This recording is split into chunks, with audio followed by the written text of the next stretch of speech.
100 କୁକୁର ମୋ ହାତରୁ ଖାଇ ଆଜ୍ଞା ହେଲେ ଏଇଟା ଏବେ ଫାଷ୍ଟ ଆରମ୍ଭ କଲେ ନା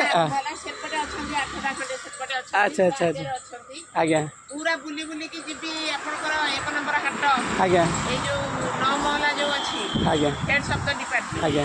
ସେଠି ଅଛନ୍ତି 10ଟା ଖଣ୍ଡେ କୁକୁର ଆଜ୍ଞା ହାଟ ପାଖରେ ଅଛନ୍ତି 20-30ଟା କୁକୁର ଆଜ୍ଞା ଆଉ ସେପଟେ ଆମର ଆପଣଙ୍କର ଏଇ ଯୋଉ ଫରେଷ୍ଟ ପାର୍କ ଆଜ୍ଞା ତା ଭିତରେ ଅଛନ୍ତି 8ଟା ଖଣ୍ଡେ କୁକୁର ଏମିତି ଟୋଟାଲ ମିଶିକିରି ହେଲେ ମୋର ପାଖାପାଖି 100 କୁକୁରଙ୍କୁ ଏଫିରେ ଦଉଛି ଆଜ୍ଞା ଆଉ ତା ଛଡ଼ା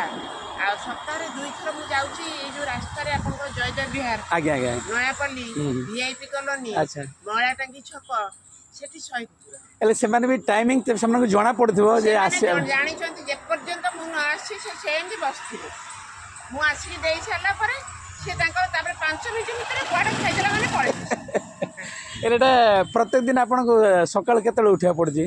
ସକାଳୁ ସାର୍ ମୁଁ ଉଠୁଛି ତ ସେଇ 5ଟା 5:30 ବେଳକୁ ଉଠୁଛି ଆଜ୍ଞା 5:30 ଉଠି ନିଜ ନିତ୍ୟକର୍ମ ସାରି ଏଗୁଡ଼ା ସବୁ ଷ୍ଟାଫ୍ ମାନେ ଅଛନ୍ତି ଆଜ୍ଞା କରିଦିଏ ଆଜ୍ଞା ଆଉ ମୁଁ ଖାଲି ଗାଡ଼ିରେ ନେଇକିରି ଲୋଡ଼୍ କରିକିରି ଆଣେ ମୋ ଷ୍ଟାଫ୍କୁ ନେଇକି ଆସେ ଆଜ୍ଞା ସେ ଟିକେ ମୋତେ ହେଲ୍ପ କରେ ମୁଁ ତ ଏକୁଟିଆ ପାରିବିନି ନା ଆଜ୍ଞା ଏତେ ଆଜ୍ଞା କୁକୁର ହେଲେ ଆପଣ ଏଇଟା କେତେ ବର୍ଷ ହେଲାଣି ଆପଣ ଏଇଟା ଇଏ କରିଛନ୍ତି ମ୍ୟାଡ଼ାମ୍ ମୁଁ ସାର୍ କୋଭିଡ୍ ପରେ